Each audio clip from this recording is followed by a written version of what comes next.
Greetings, Benjamin J. from Ben's Trains with another in the series. Well, I got an email asking me about, I'm always talking about the junk box and making things out of stuff out of the junk box. And I was looking through the junk box and thought it was probably time to organize this. It is just a hodgepodge of junk. But anyway, I just thought I would go over what I keep in the junk box. This is just, as you see, junk. It's old motors that didn't run, and surprisingly enough, the Marx motor, as you notice, I have armatures, coils, bodies, all kinds of motor parts. It's the mechanics that wear out. It's very rarely the actual electrics.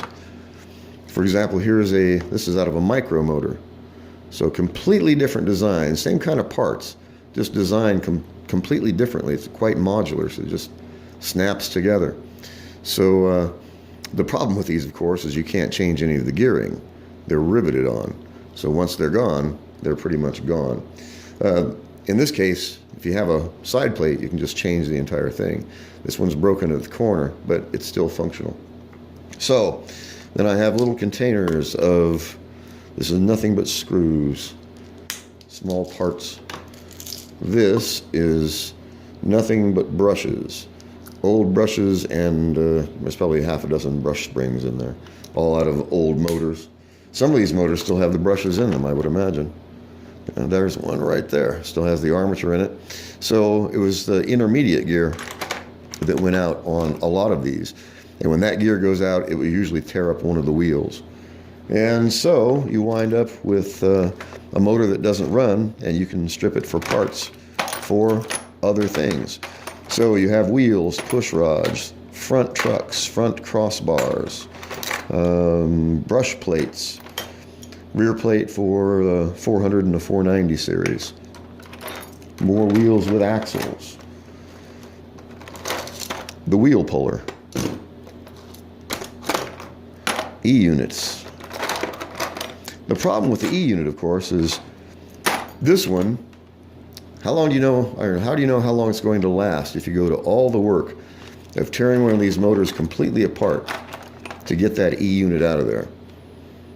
It's a lot of work. You have to completely strip this as you see it, and then you can pull the side plates off. Once you take off that last nut, this whole entire side plate will come off.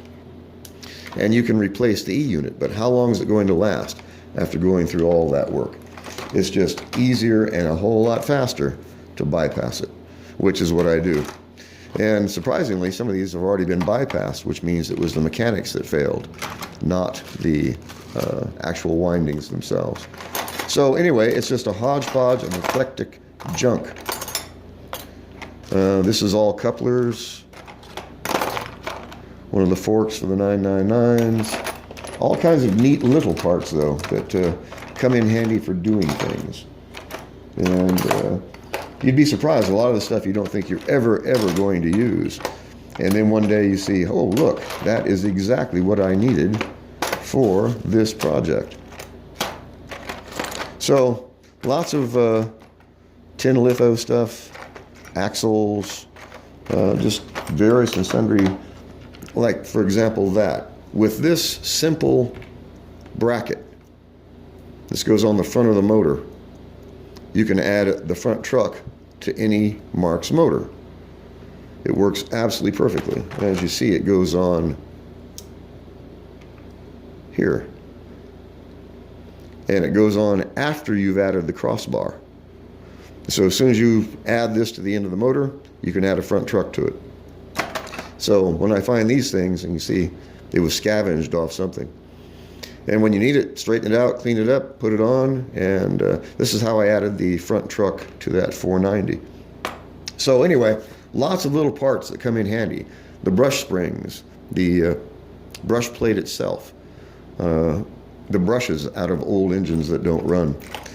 You can scavenge all kinds of parts. There's the front truck off a 999. Tin litho, I think, although I think this is a Lionel wheel and axle. So just little bits and pieces of junk. So whenever I need something small, this is where I go looking, and many times I will find it. So anyway, I just want to do a video. So what I'm going to do is actually get some little boxes and start breaking this down so I know what I have, like I've done with the armatures. That way all the bodies can go in one spot, wheels, axles, crossbars, wheels with axles, wheels without axles, wheels with push rods, wheels without push rods, front wheels, rear wheels, tin plate, 999, whatever.